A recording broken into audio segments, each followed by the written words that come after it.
여러분 안녕하십니까? 세계 원자력 및 방사선 엑스포 조직위원회에서 마련한 팩트체크 진행을 맡은 이송혜입니다. 지난 시간에는요, 의료 방사선의 실체를 확인해보는 시간 가졌습니다. 이번 시간에는요, 후쿠시마 사고와 또 방사선에 대해서 알아보도록 하겠습니다. 오늘도 함께 해주실 전문가 원자력 안전 아카데미 한은호 교수님이십니다. 교수님 안녕하세요. 안녕하세요. 네, 교수님 덕분에요, 어떤 무지에서 오는 그런 불안감 이런 것들에서 차츰차츰 제가 좀 벗어나는 것 같아요. 너무 감사해요. 감사합니다. 다행입니다. 그럼 오늘 질문을 드릴게요. 오늘은 우리나라를 방사선 공포로 밀어넣었던 그 후쿠시마 원전 사고에 대해서 질문을 드리도록 하겠습니다. 네. 그 후쿠시마 원전 사고 이후에 정말 루머가 엄청났죠. 네, 지금 또 검색해 보시면 네. 전문가들도 알 수 없고 출처가 어딘지도 알 수 없는 막연한 그 공포심을 유발하는 내용들이 너무 많이 떠돌아다니죠. 네. 사실 좀 저는 양심을 가지고 네. 매체를 다양하게 만드는 것도 좋긴 하지만 국민들이 불안해하게까지 하면서 그런 매체를 떠돌아다니게 한다는 건 좀 문제가 있다고 봅니다. 그러면 루머는 루머고, 그럼 그쵸. 우리나라에 네. 실제적으로 어떤 영향을 좀 미쳤나요? 네. 답변이 쉽지는 않을 것 같은데요. 2011년도 후쿠시마 사고 이후와 후쿠시마 사고가 일어난 그 이전의 데이터를 보면 공기 중 방사능 농도를 국민들은 두려워하거든요. 네. 그런데 그 수치를 객관적으로 분석해 보면 통계적으로 어떤 유의미한 차이를 볼 수 없습니다. 다시 얘기하면 우리나라에서 공기 중 방사능 수치에 대한 영향력은 없다.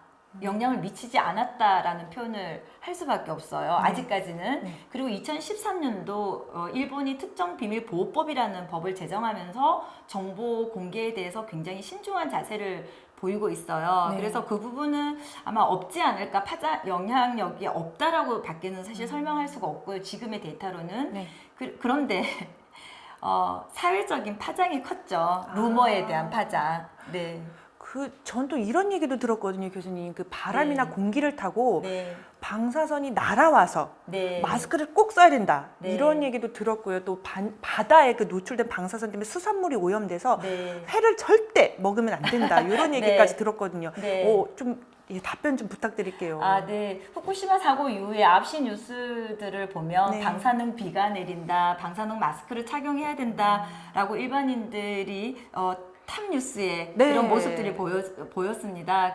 애꿎은 했지만 문을 닫는 현상이 있었어요. 편서풍으로 인해서 우리나라의 영향이 아니라 오히려 하와이 쪽에 더 큰 영향을 가져다 줄 것이다 라고 아무리 전문가가 얘기를 해도 이미 SNS나 방송을 통해서 우리나라는 심각하다라고 하니 그게 사실인 것처럼 좀 받아들인 것 같거든요. 그 횟집 사진 좀 이렇게 좀 홍보를 해주셨으면. 그래서 저는 너무 안타까운 게 우리나라 수산물 시장에서 방사선 측정기를 구입해서 그분들이 너무 안타까워서 그 측정기를 보여주는 거죠.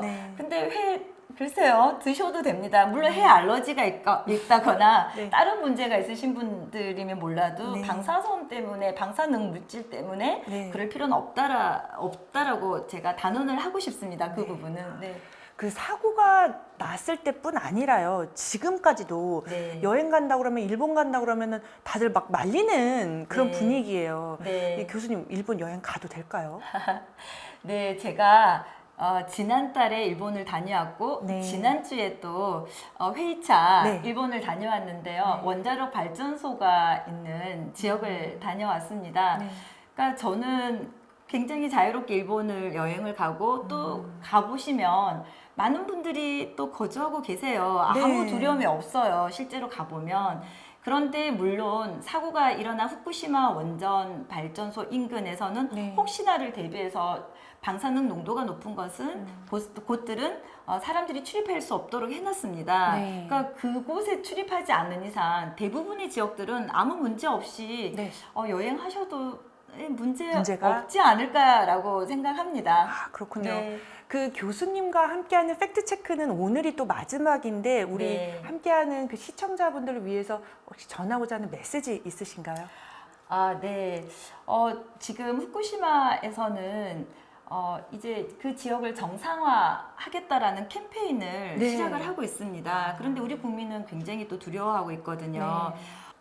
이런 영화는 나오면 어떨까요? 어떤? 원자력 발전소가 없는 그리고 지금부터 이제 더 이상 방사선은 사용할 수 없습니다. 네. 라고 해서 나타나는 문제점들을 짚어보게 되면 우리는 가장 부정적인 생각과 가장 긍정적인 필요한 것과 위험한 것들에 대한 고민들을 같이 해보면서 네.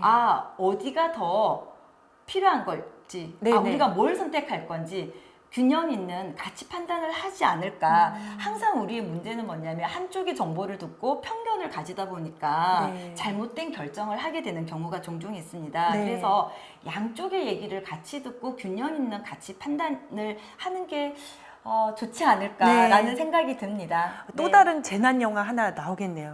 그랬으면 참 좋겠죠. 네. 감사합니다. 지금까지 후쿠시마 원전 사고와 관련해서 살펴봤습니다. 교수님 말씀처럼 불필요한 우려 그리고 공포를 내려놓고 안전에 모두들 집중하실 수 있도록 여러분들의 많은 관심과 응원을 부탁드립니다. 지금까지 교수님 감사합니다. 네, 감사합니다. 네, 이상으로 팩트체크 마치겠습니다. 또 저는 다음 시간에 뵙겠습니다. 감사합니다.